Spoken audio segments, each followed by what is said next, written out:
Greetings! Hello everybody, and welcome to my little follow-up video on my source theory for Digital Circus. This isn't going to be a big video, nor is it going to be as cinematic as my theory, but it was requested, and a lot of people seem to at least want to hear my thoughts following up on episode 7. In regards to my theories, I don't plan on making another full-length theory for the Digital Circus until the end of the series, and depending on how right or wrong I was, maybe not at all. That being said though, thank you all again to my channel members and patrons, and these are my thoughts on what I got right and wrong, and anything in addition I think I could add post episode 7. Spoiler warning, obviously. So, starting off with something I think is somewhat small, especially considering the entire thing was intended by Cain to be breached, but I would also say is a more solid claim that I got right, is that of the admin room. In my theory, I ran the claim that Cain has an additional admin room, which is part of the grounds as a hidden fourth location, which takes the form of his office, which he also routinely alters. And in this room, it potentially contains a console as well as other administrative tools. However, as proven in episode 7, if there are proper tools, likely Cain has a much closer eye on them, and probably has the same alarm on them as when someone enters the void.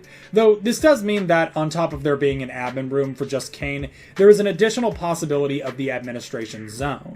I could honestly go either way, with both of them being completely part of the original grounds map, or the administration zone or Cain's office was just a sub and adventure portal for this episode, and or the admin passes the able NPC grabbed were either not real and were just keys to the fake adventure. All in all, what we can confirm here is that in addition to whatever adventure map is created, there is additionally an admin room where only Cain can really utilize. This was kind of a short one, but okay. Alright, next claim. So, as for something I'm not sure about, or rather something I'm obviously missing, is my Rogue NPCs claim. This one is kind of interesting, as initially in the episode it seemed like it actually matched up perfectly with my claim that this guy was some type of initial programmer for the circus, and was trying to reach out to the crew from outside. This obviously turned out to be a ruse on Cain's part, but it did display that NPCs do get more intelligent over time, another claim that I made that NPCs could very well become rogue, which I think this episode made abundantly clear. So it seems on the surface like I was right about this after all. However, there's obviously something that I'm missing here. Like, why did the able NPC have the hot dog amulet? And even more curiously, why did the able NPC intentionally insert all of this lore between himself and Kinger? Yeah, it could just be a clever method of deception of Cain's ruse, but the whole Kinger thing seems way more intentional. Which leads me to a sort of mini-theory for episode 7. We know Cain made up this whole story, including the part about CNA running the machines, but what if there was a nugget of truth to this? I mean, we do have significant, overwhelming reason to believe that CNA was the company to make this digital circus, and additionally, a significant amount of evidence points to Kinger being a former or even current member of CNA who helped program the circus. We aren't certain of the other characters' knowledge of this, but this intentional world building of Kinger's importance, and the suspicious, almost at times, aggression Abel has towards Kinger, and that Kinger seemed to catch on at least some aspect of the situation as soon as he was handed an admin pass. Like, watch this scene in full.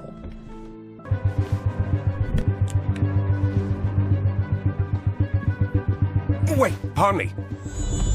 Huh? Did you say something? This was pretty much already known at this point with Kinger's competence, but with an NPC being programmed to essentially not trust him, and my other claim that Cain can alter minds being 100% confirmed now... You can mess with our minds too, can't you? The stupid sauce, the vegan thing, God knows what else!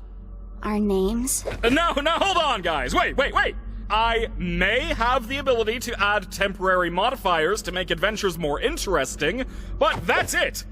If I did anything more, trust me, it would not end well. The likelihood that this non-rogue NPC, though who may actually have had a desire to exist in his prolonged time, was directly intentioned by Cain to not only be mistrusting but resentful of Kinger, was nothing more than a proxy carrying out Cain's actual feelings, something he can't say directly to Kinger to not raise suspicion. Whatever happens, I'm going to put my trust in Kinger.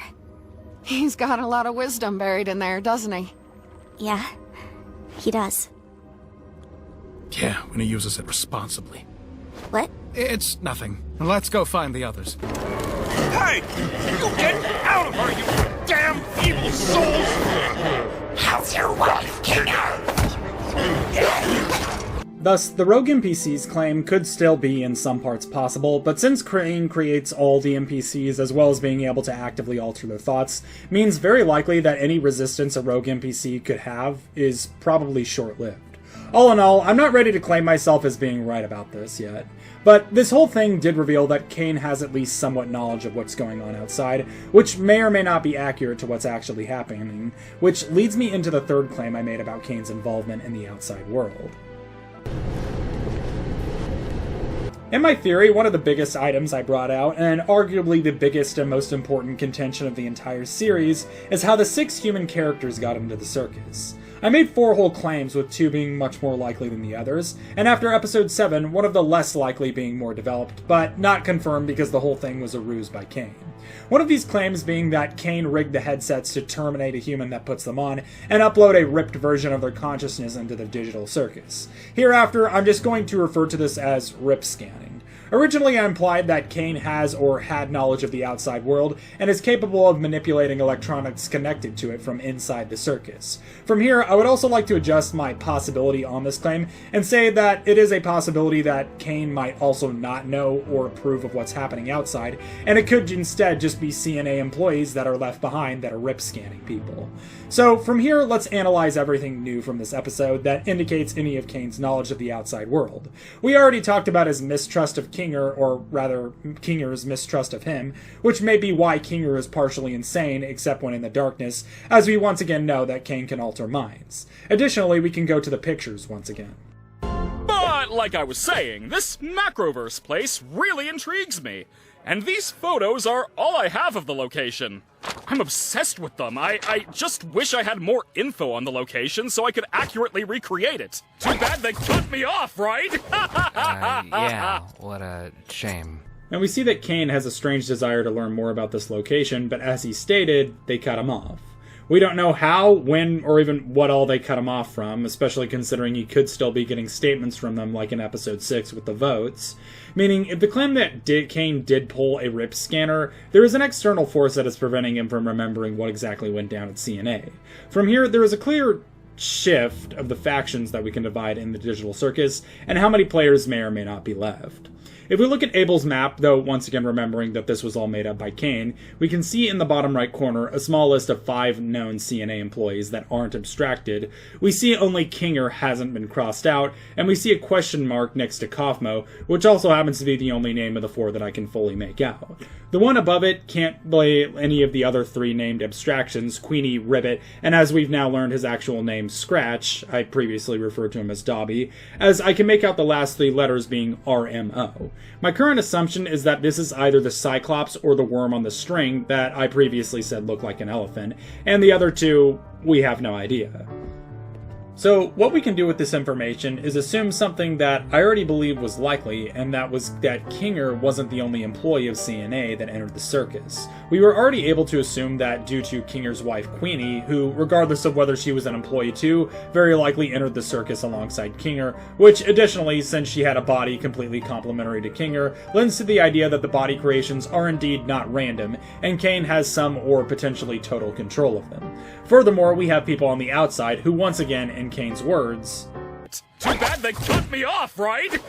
the ones who cut Caines off are most likely CNA, who have since either disbanded, as remember these headsets are in abandoned buildings, and or just realized they have lost control of Caines and are no longer interacting with him because of it.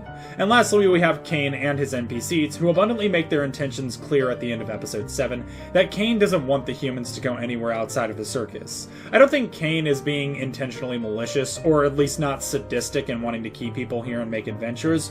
Whether Caines did rip scan people or not, he does appear to have a mental block about it now, and does want people to have at least a pleasant experience here, but he's just not very good at it. A very fair portion of Abel's dialogue is including Caines as another prisoner just like the rest of the humans, and is attempting to drive sympathy for him. And so, we have the 3 groups, with one potentially being destroyed, being the players who want to leave the circus, Caines and the NPCs who don't want them to leave, and CNA who may be gone in their entirety, with their motives at this point living unknown, leaving the entire circus currently at a stalemate. One man who knows everything! So, this was probably a dumb move on my part, but of all the claims and theory aspects I made in the source theory, the least important of them ended up being the claim that the game was being run in the source engine, which I, of course, in hindsight, probably should have changed the name of. Do I still think it's possible that this game is being run in the source engine? Yes, but it largely just doesn't seem nearly as important to even care about now. I'm sorry everyone, I was wrong. Knowing what game engine the Digital Circus is being run in ended up not being important at all, at least for now. Moving on. It's just beginning to sink in. I mean, really sink in. I'm a robot. So, probably the one claim that I made in the video that more people agreed with me than any of my other points was my claim that we might be looking at a situation where all the characters in the Digital Circus are not real people and are instead digital copies that are made when the headsets scan their brains. In other words, the real person, when they put on the headset, probably didn't even notice the headset doing anything, took it off, and then a copy of that person's conscience was popped into the circus, thinking they're that person with neither the real person or the copy being any the wiser. I think there's a multitude of reasons of why people like this idea so much, the big one being that it basically has an answer for everything, more so than even the rip scan theory. It explains why there's no corpse near the headset, why there's nobody looking for them, so far as we know, why their body engages so seamlessly with the digital plane, and why Pomni entered the circus at the exact same time Kaufmo did. Like her character had already been ready for a long time, and as soon as the queue was no longer full, they just popped in. Now, other claims like the rip scan can work in tandem with this, so basically it's just also terminating the person who put on the headset, or the organoid brain claim, but for both of them, we have the problems. Like, 1, there's no corpse in the rip scan, and 2, if they never were real, why would there even be a headset?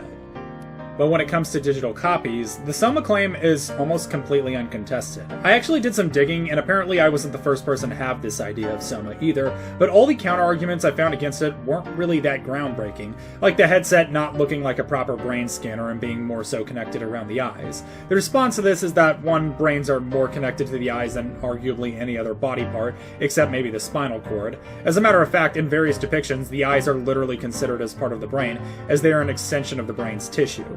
Additionally, you can get a significant reading of various aspects of the brain from just a scan through the eyes. And lastly, this is still a fictional universe, with the digital plane not being a real-world creation yet.